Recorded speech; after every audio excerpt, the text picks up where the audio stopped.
तो गाइस कैसे हैं आप सब लोग। ट्रू डीमन के एपिसोड 31 के साथ हाजिर हो। तो लास्ट एपिसोड के एंड पे हमने देखा था कि ब्लू स्पिरिट जो होती है वो एक नौकरानी की बॉडी को पोजेस करने के बाद वहां पर खाना एंजॉय कर रही होती है, लेकिन उसकी बॉडी जो होती है वो ज्यादा देर तक उसकी बॉडी को पोजेस नहीं रख पाती और इसी के साथ ही वो उसकी बॉडी के अंदर से बाहर निकल आती है। और साथ ही जो उनसे कहते हैं कि तुम यहाँ पर ये शामनिज्म की बुक्स क्यों पढ़ते रहते हो, तो वो कहता है कि ये बुक्स बहुत ज्यादा इंटरेस्टिंग है। ये वो वाली बुक है जो कि तुम उस लड़की को मारने के बाद उसके पास से लेकर आई थी, यानी न्यू मून के पास से लेकर आई थी। और इसके अंदर यहाँ पर कुछ स्पेशल टेक्निक्स लिखी हुई है जिसकी मदद से हम लोग जहाँ पर किसी मरे हुए इंसान को एक डेड स्पिरिट की शक्ल में जहाँ पर दोबारा जिंदा कर सकते हैं। इसी के साथ ही ब्लू स्पिरिट और जॉन दोनों को वहाँ पर किलिंग इंटेंट महसूस होता है। वो दोनों जल्दी से साइड के ऊपर देखते हैं। तो इसी के साथ ही ब्लू स्पिरिट वहाँ पर सोच रही होती है कि इस लड़के की आइज मुझसे भी ज्यादा शार्प है, इसे भी यहाँ पर किलिंग इंटेंट महसूस हो गया। लगता है कि इसकी सेंसेस मुझसे ज्यादा बेहतर है। और इसी के साथ ही दिखाता है कि उनके साथ वाले रूम के अंदर वहाँ पर गोचान अपने साथ चायरिन को लेकर आया था। चायरिन को वहाँ पर एक नौकरानी के कपड़े देता है और कहता है कि तुम्हें ये कपड़े पहनने होंगे। तो वो कहती है लेकिन जी बहुत ज्यादा गंदे हैं, मैं ये कपड़े नहीं पहनूंगी।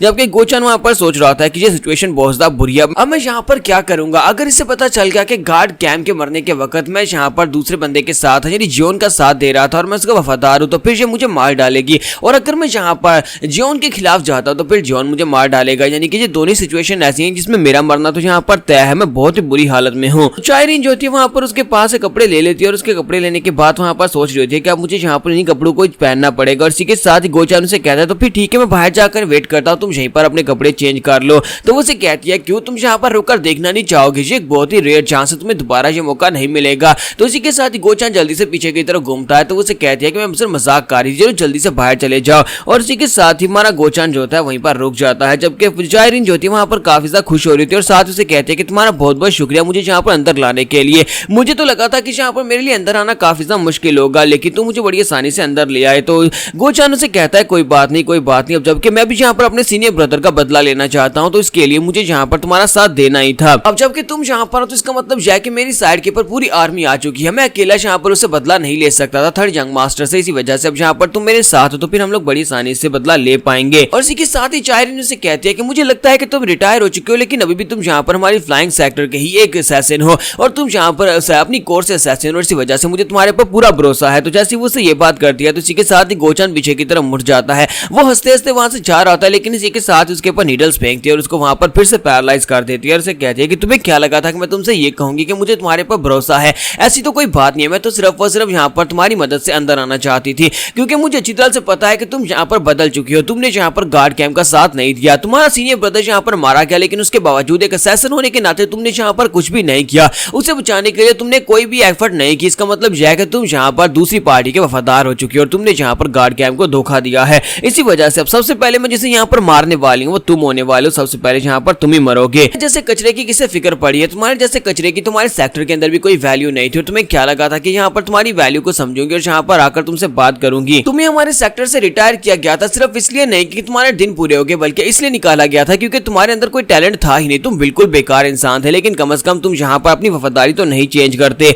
तो ये बातें सुनने के बाद गोचान वहां पर सोच रहा था इसका मतलब यह है कि इस कमीनी को सब कुछ शुरू से ही पता था, और अगर से सब कुछ शुरू से पता था इसका मतलब यह है कि अब मैं यहाँ पर मरने वाला हूँ। तो चायरिन उसे कहती है कि तुम आज तक बिल्कुल वैसे के वैसे हो, तुम बिल्कुल भी नहीं बदले, हालांकि तुम काफी ज्यादा बड़े हो गए हो और लेकिन पहले से ज्यादा बेवकूफ हो गए हो। क्या तुम्हें नहीं पता कि यहाँ पर हम लोग अपनी जिंदगी में सीखते हैं, लेकिन तुमने अपनी जिंदगी में कुछ भी नहीं सीखा। इसी वजह से मैं तुम्हारे जैसे लोगों को बहुत ज्यादा डिस्पाइज करती हूँ। इसी वजह से मैं अपने सेक्टर में तुम्हारे जैसे लोगों को बिल्कुल भी देखना नहीं चाहती। जब से मैं यहाँ पर सेक्टर लीडर बनी हूँ तब से मैंने यहाँ पर तुम्हारे जैसे कचरू को सेक्टर के अंदर भर्ती करना छोड़ दिया। इसी वजह से अब तुम्हें यहाँ पर मरना होगा। तो गोचन वहां पर सोच रहा था क्या मैं यहाँ पर बस इस तरह से मर जाऊं, मैंने यहाँ पर गार्ड कैंप को धोखा दिया और उसके बाद मैं जियोन का वफादार हूँ, तो क्या मैं यहाँ पर जियोन को भी धोखा दे दूं, क्योंकि मुझे यहाँ पर एंड के ऊपर बचाने के लिए कोई नहीं आने वाला। मैं तो यहाँ पर बहुत ज्यादा कमजोर हूँ, एंड के ऊपर सिर्फ और सिर्फ इसी वजह से मरने वाला हूँ क्योंकि मैं बहुत ज्यादा कमजोर हूँ। और इसी के साथ ही चायरिन अपने पास से अपना नाइफ निकालती है और उसे कहती है कि मैं तुम्हें बताती हूँ कि सिचुएशन क्या होने वाली है। तुम गार्ड कैंप के डिसाइपल थे और उसके डिसाइपल होने के नाते तुमने यहाँ पर थर्ड यंग मास्टर को मार डाला और उसको मारने के बाद तुमने खुदकुशी कर ली। सभी लोग इस बात के ऊपर यकीन भी कर लेंगे, ये सिर्फ और सिर्फ ऐसे ही होने वाला है। और इसी के साथ ही वो कहती है कि अब यहाँ पर मर जाओ और अपना ब्लेड लेकर हमारे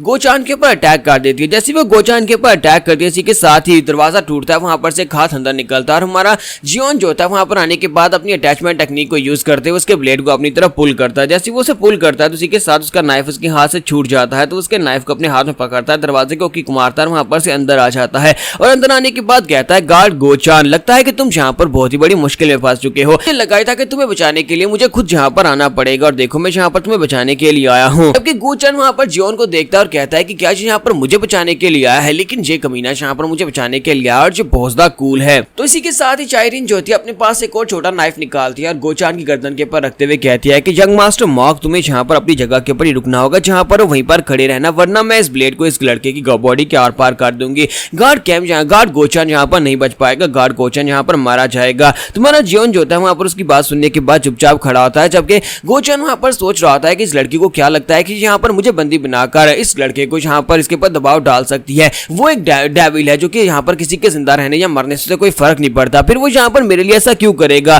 तो वो उसे कह रही होती है कि तुम्हें अपना नाइफ नीचे फेंकना होगा, चुपचाप यहाँ पर मेरे सामने खड़े हो जाओ। तो इसी के साथ ही हमारा जियोन जो होता है हल्का सा मुस्कुरा रहा होता है। तो गार्ड कैम कहता है मुझे लगता है कि मैं वाकई में यहाँ पर मरने वाला हूँ, क्योंकि जियोन कभी भी यहाँ पर अपने हाथ से नाइफ नहीं फेंकने वाला। और इसी के साथ ही दिखाते हैं कि जियोन आगे की तरफ बढ़ता है और इसी के साथ अपना नाइफ उठाता है और उसे ग्राउंड के ऊपर फेंक देता है। तो जैसे वहां पर जियोन अपने नाइफ को ग्राउंड के ऊपर फेंक देता है, इसे देखने के बाद गोचान बहुत ज्यादा हैरान होता है और कहता है कि ये क्या यहाँ पर क्या हुआ। तो जियोन कहता है लो मैंने अपने नाइफ को फेंक दिया, चलो जल्दी से अब यहाँ पर गोचान को छोड़ दो। और इस बात से चायरिन भी काफी ज्यादा हैरान हो जाती है। तो हमारा जियोन उसे कहता है कि अब जल्दी से उसे छोड़ दो, मैंने तुम्हें कहा ना कि अब जल्दी से इसे छोड़ दो, तुमने कहा था कि नाइफ फेंकना है। चायरिन कहती है कि इसका मतलब यह है कि गोचान तुम्हारे लिए काफी ज्यादा वैल्यूएबल बंदा है, इसी वजह से तुम इसकी जान बचाने के लिए सब कुछ करने को तैयार हो। तुम्हारा जियोन वहां पर उसे कहता है कि हाँ जैसा समझ लो, क्योंकि मैं यहाँ पर अभी भी इससे काफी सारे काम लेने वाला हूँ। और इसी के साथ ही वो कहता है अब अगर तुम यहाँ पर इसे अभी छोड़ देती हो तो मैं तुमसे वादा करता हूँ कि मैं तुम्हें जिंदा छोड़ दूंगा, ये तुम्हारे लिए एक मौका है, लेकिन अगर तुमने अभी से नहीं छोड़ा तो उसके बाद तुम्हारे पास जिंदा रहने का कोई मौका नहीं रहेगा।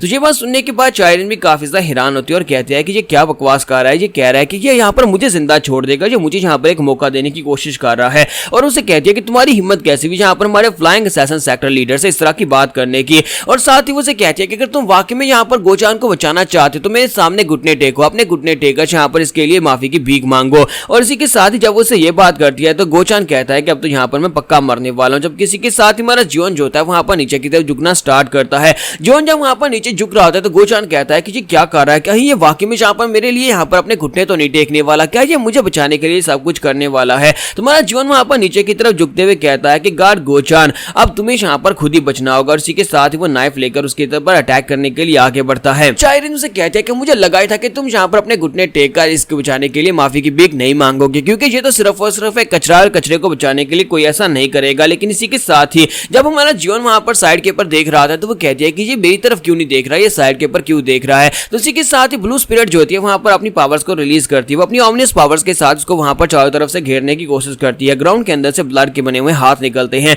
और चायरिन को वहां पर ट्रैप करने की कोशिश करते हैं, लेकिन चायरिन क्योंकि एक पीक राम की मास्टर होती है इसी वजह से वो उसको सेंस कर लेती है, वो जल्दी से जंप करते पीछे की तरफ फट जाती है और उसके अटैक को अवॉइड कर लेती है। ब्लू स्पिरिट उसे कहती है कि मुझे ये बात अच्छी तरह से पता है कि तुम एक पीक राम की मास्टर हो, तुम यहाँ पर हमारे जैसी पावरफुल स्पिरिट्स की भी सेंस को महसूस कर सकती हो कि हम लोग कहां से अटैक करने वाले हैं, इसी वजह से तुम यहाँ पर बच पाई हो। लेकिन असल में ये अटैक यहाँ पर से नहीं होने वाला था, बल्कि अपने पीछे देखो। और पीछे वाली साइड के ऊपर हमारा जियोन जो था अपना ब्लेड लेकर उसके पीछे पहुंच चुका होता है। तो यहाँ पर हमारी एपिसोड 31 का एंड करेंगे। नेक्स्ट एपिसोड में देखेंगे क्या यहाँ पर चायरिन मारी जाएगी, अब फिर यहाँ पर फिर से कुछ इंटरेस्टिंग होने वाला है। तो एपिसोड की एक्सप्लेनेशन अच्छी लगी हो तो कमेंट करके जरूर बताइएगा, वीडियो को लाइक करना मत भूलिएगा। Thank you.